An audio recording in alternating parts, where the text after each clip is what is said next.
Welcome to Thick Boy Fight News. Let's dive in. Brendan Schaub responded on Wednesday morning to Dana White's criticism over Schaub's theories regarding the UFC 279 chaos. On Monday's episode of The Schaub Show, Schaub said he was skeptical of how UFC 279 came together after Khamzat Chimaev missed weight. During last night's Dana White's Contender Series post-fight press conference, White took shots at the conspiracy theorists, which include Brendan Schaub and Pat Miletich. Done with me? I believe that was Brendan Schaub who said that. It was what? Brendan Schaub, who made up that conspiracy. Oh, it wasn't Pat Miletich? So. I apologize to Pat Miletich then. That makes sense. Bye.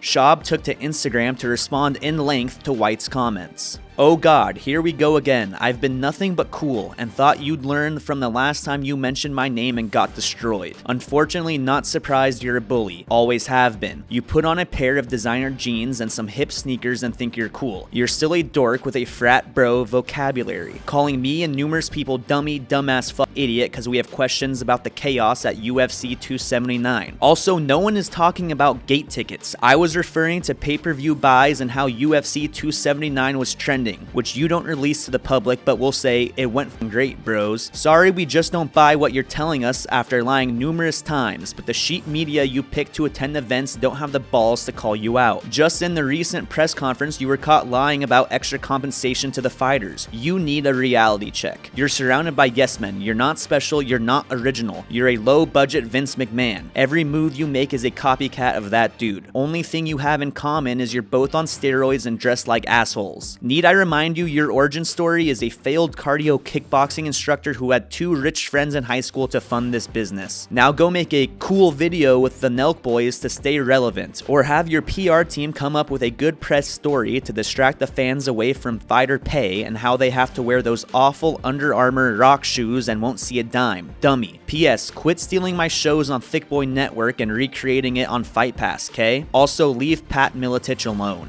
Sean Strickland, the outspoken star, joined Brendan Schaub, Pat Miletich, and others in questioning the legitimacy behind UFC 279's weigh-in fiasco. Speaking with Helen Yee, Strickland said the series of events just don't make sense to him. I mean, was it staged? Like, who knows? It looked like it was staged to me, you know? I just think it's ironic that you take the one guy who goes to welterweight, and he's known for not wrestling. Kevin Holland is known not to know how to fucking wrestle, and next thing you know, you give him the guy who is known for wrestling. How the fuck does that work?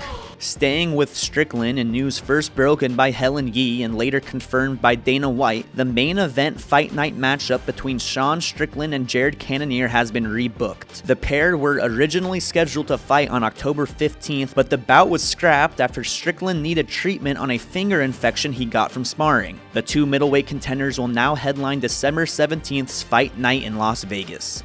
At the second press conference for his fight with Anderson Silva, Jake Paul couldn't help but mention that he believes this will be Silva's biggest payday in his combat sports career. Paul told reporters, "I think this could be the biggest payday of his career just because this is like my first big fight. As crazy as that sounds, all the other fights have been like decent, but this is the first big fight with another massive name who brings a ton of business to the table." Paul then went on to take shots at his former opponents who he said don't attract viewers. Tyron Woodley never really sold that many pay-per-views. Ben Askren didn't sell any pay-per-views. Nate Robinson never fought. Gibb doesn't sell pay-per-views. The stadium was empty when Gibb fought. So this is the first time I'm fighting someone who brings just as much to the table as I do.